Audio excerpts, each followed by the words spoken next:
G'day, this is Captainoob, and this is an MP7A2. This is a German-made submachine gun that exists in real life, manufactured by a company called Heckler & Koch, HK. These guys also make the MP5 submachine gun and the USP pistol, which is some pretty cool weapons to put on your resume, don't you think? But the whole reason for this weapon existing is basically it boils down to, wow, body armor is really cheap and also stops all of our bullets, so we're gonna have to do something about that.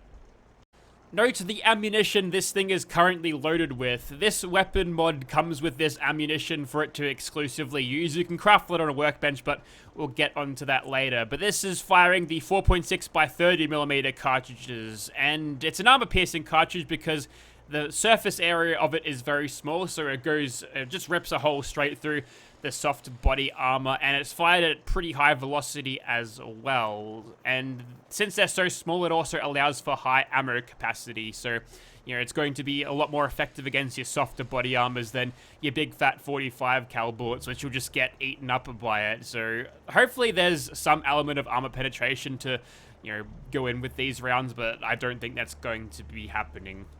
Another advantage of using such tiny rounds is that the weapons themselves can be very, very small as well. If I fold the stock in, that's pretty much a pistol. I mean, it's bigger than a Glock, but still, that's very small.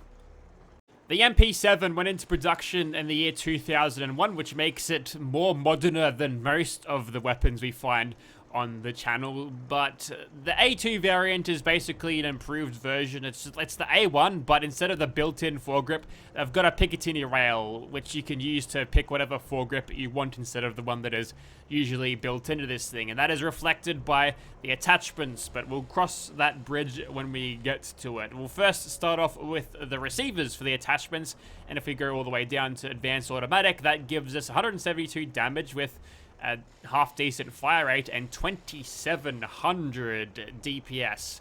Very good.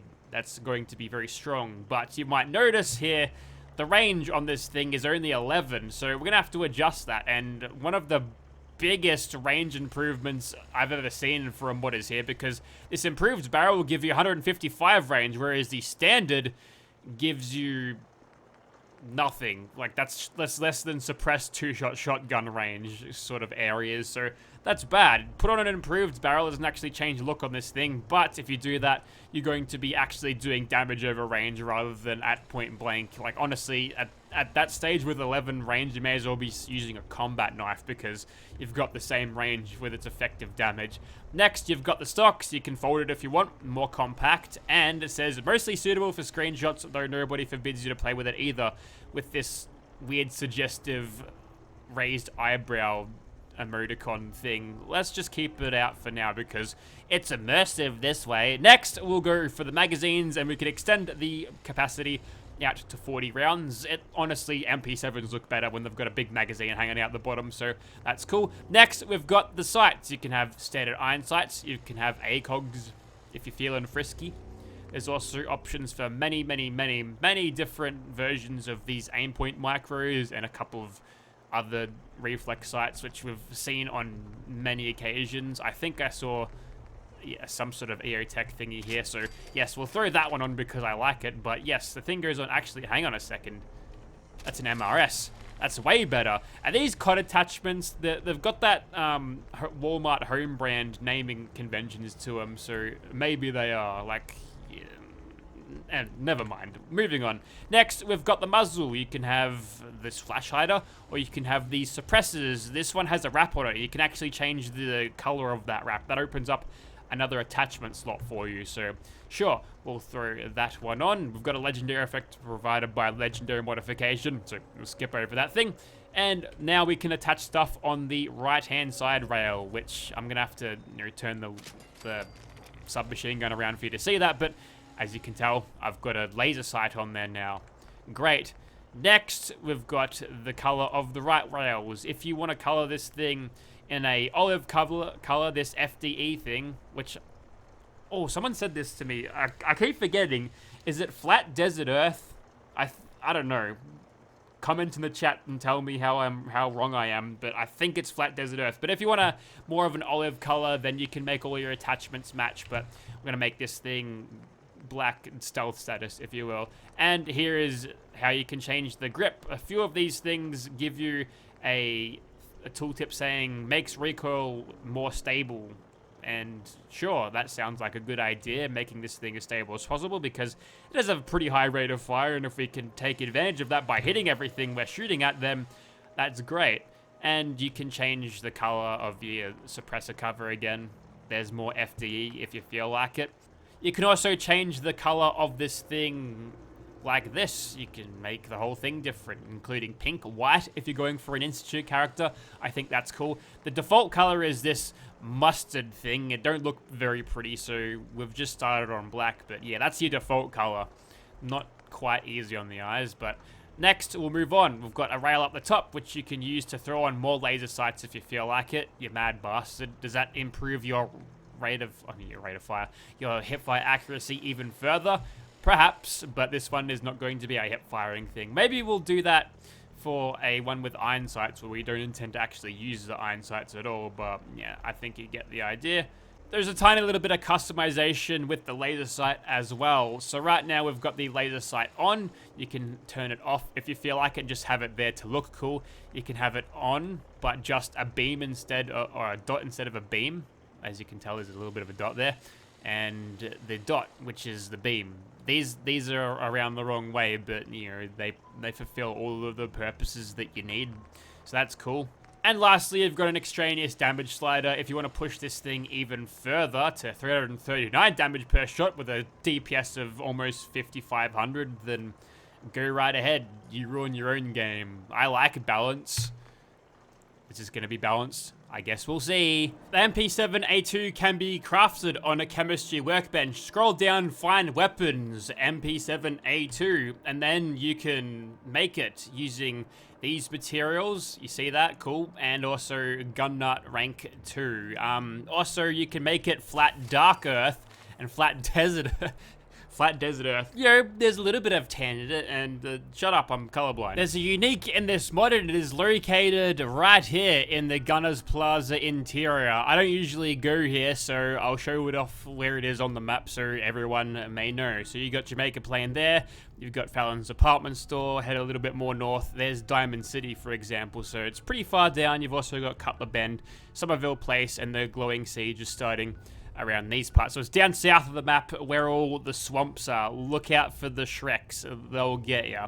Anyway, so to find this thing, simply go in the front door, blast some of your gunner foes out of your way. Don't worry, we'll be seeing more of these guys a little bit later on, but you'll find it in a spot which may surprise you. Little did you know about this particular weapon, it's actually forklift certified, and you'll find it right here. It is the HK MP7A2 Night Hunter. Does increasing amounts of damage as the night grows longer and less damage during the day. The Nocturnal legendary effect, which doesn't look like it's got any customization, so we might wait until night to actually utilize this thing because we'll be getting a little bit of a damage penalty as it is right now during the day. But yep, you'll find it on the forklift certified. And you know what? I've decided that, yes, it's actually flat desert earth. Iron above saying dumb shit to drive engagement. Yeah, you tell me how wrong I am in the comments. I dare you. Okay, we're back on the outside now. Here is our MP7. You've already seen it a little bit in first person, but that's what it looks like. And aiming down the sights, it's got this cool looking scope. And here's the funny thing about the recoil. Like, there's about a 10 round burst where there's basically zero recoil whatsoever, but as soon as you go over that, it starts getting on top of you. It'll go straight up, but that first 10 round burst, if you do just 10 round bursts, there's basically no recoil to speak of. So I don't know how exactly they've done that, but I thought that's kind of interesting. Maybe the multipliers are very low, and as you fire more and more, the multipliers get higher. But yeah, I haven't really seen any recoil patterns quite like this mod. So, you know you're watching an idiot who pays way too much attention when they notice slightly different recoil patterns. There's definitely no underlying mental symptoms to that.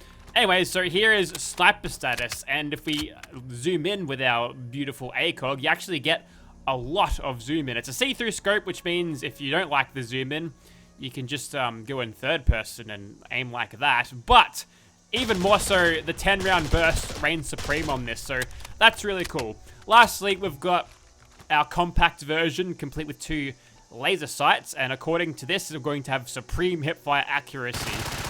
I think it'll be in the direct middle of it, but the crosshairs don't actually show that all the time. I can use the iron sights, but why would I, right? Anyway, so that's what it looks like in third person. Here's sniper status, obviously in pink. It's got to be conspicuous.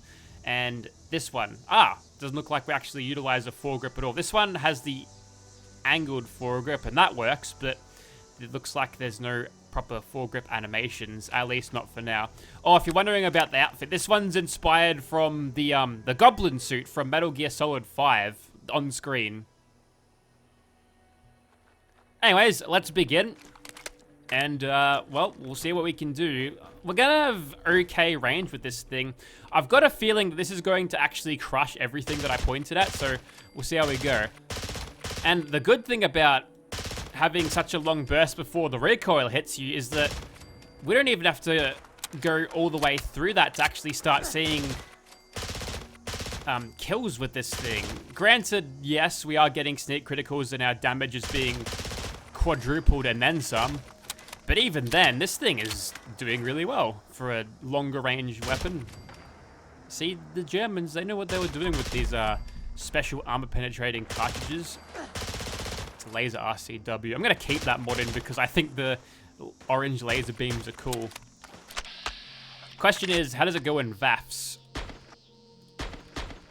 Pretty damn good, if I don't say so myself, but maybe we'll experiment a little bit more with that a little bit later. We'll keep sniping. This sniping thing isn't going to last forever. And I know there's someone right there.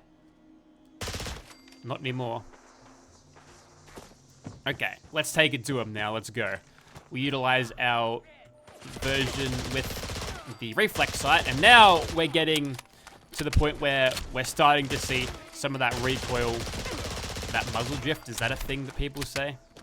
I think I heard that described back in an old Battlefield 3 video, but no, it's going to be fun. We can shred these people really fast up close, and we don't have to worry about the recoil whatsoever. The ammo capacity being at 40 is pretty nice too. Actually allows me to get 2 and, let's see, 2 and 5/6 of a kill.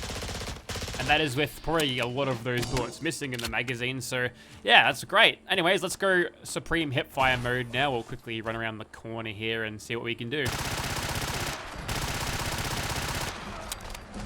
Obviously, this one's going to be less powerful because, well,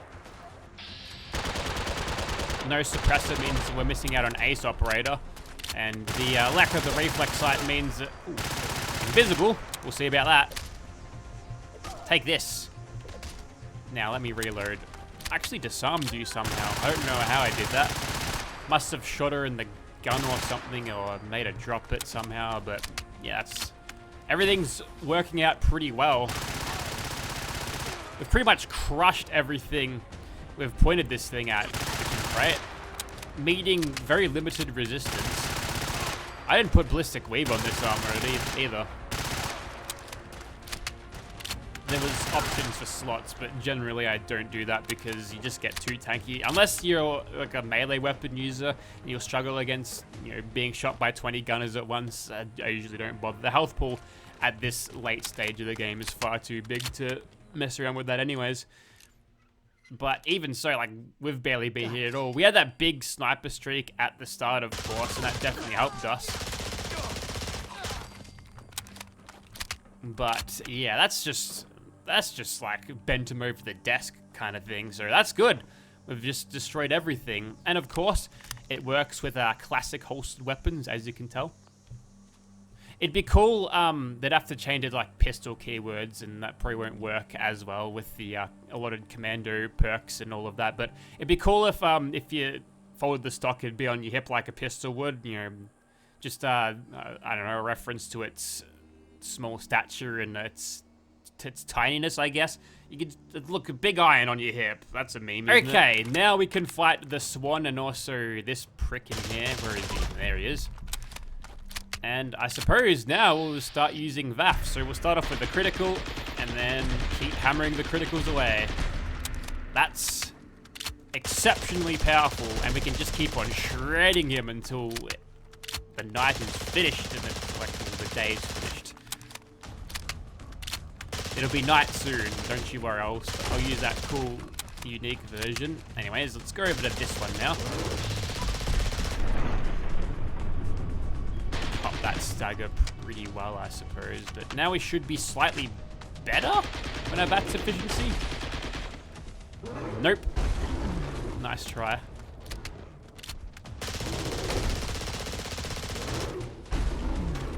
Completely dodged out of the way that time. Yeah, there's not a lot of weapons. Oh, nice. Leech with the XP. Not a lot of weapons where I can actually stand toe-to-toe with this one. And granted, the... Ooh. That's interesting. Check out that. That's supposed to be that animation, but in first person. Oh, anyways, yes, we've actually beaten him. Like, you could argue overpowered, maybe. But still, this is an extremely powerful weapon, and it's fun to use, so... Who knows? Maybe it is a little bit too much, and there's no damage sliders to bring down the damage, so I guess you could just like use a lesser receiver or something, but where's the fun in that, man? Okay, so I've just set the time to 5 AM, which allows me to take advantage of this this perk here called Nocturnal, this legendary effect. So 96 damage. If I inspect that, it's actually 193. That's actually kicked in after that, and it keeps shifting around. But yeah, actually we're going for 193 damage per shot. Now, I think they've missed a little bit of a trick here, because this thing, it doesn't have a suppressor, but you know, we've got a bunch of suppressed already, so I think we'll be just fine as is. Anyways, we'll get a little bit of gun feel action happening here. And then we'll shoot him. I gotta say, it's kind of a shame that this thing doesn't have a giant fireball coming out of it, but it's only a small cartridge. But I thought that'd be kind of cool, having a little bit of a secondary light show to go along with all of this. Totally wasted that critical. And ooh, no, go away. Nice. Gotta be quicker than that, Mr. Ghoul, and ooh, timely stagger there. Uh-oh, now you've done it. So that's gone into Nerd Rage at this point, and I think... Am I still getting this damage? I think I am. I think we're just fine, and we get a respectable amount of shots, and we've saved up these criticals for the entire time, so let's utilize them now. And with great efforts and many crits spammed, we've done the job, and now... Is it better now? No, I think it maxes out at 5 AM in the morning. We got the job done, but yeah. It is a little bit tough, of course. He's got some damage resistance about him, but also, most importantly, we're playing on very hard difficulty, and that means that half of our damage is being slashed before we even do it. And look, there's some gunners over there. It'd be easy, but no, we've already killed enough gunners. Let's go and do something else. Also, yes, it's got a special sheathing animation, holstering. Isn't that cool? Okay, let's try a very long-range kill on a very big Mirelurk Queen. And we've got a couple of crits to utilize, and we're actually outside this weapon's intended range. There we go. We've probably just crept inside it. And the mysterious stranger has shown up. That's gonna halt her progress for a second. That's actually made her run back a few meters, so I suppose that's worked out for me. Now let's just quickly focus on her head, because the rest of her, or the legs, the other weak point, isn't showing. And now we begin backpedal. There we go. It's a pity we can't stagger her. Mysterious stranger returns again. That should stop her for a little bit. Yep, that's great. That allows me to run back this way, and she can continue her chase into nothingness. Recoil just getting a little bit on top of me with that longer burst, but you can just tell, like, it just builds up and turns into a monster by the end. Super inaccurate. I love that. That's such a good... I mean, it rewards you for I mean, whether that's intended, it kind of rewards you for longer bursts, but disciplined fire, like if you want to be accurate. But there's also a little bit of like a skill involved. If you can reel in the recoil, it allows you to capitalize on this thing's quite massive DPS, like you've seen just now. And what did this Mile Queen have? A Ghoul Slayer, yuck. So anyways, I think you get the idea. That there was the MP7A2. There's a few MP7s out there like it on the market these days, but this one I feel like is very well refined and clean, and it sets out what it does to do pretty well. Perhaps the biggest gripe that I've got is that the foregrips don't have an animation, but if you don't like that, then just use the angled foregrip and then you'll hold it like it's normal. So yeah, that's cool.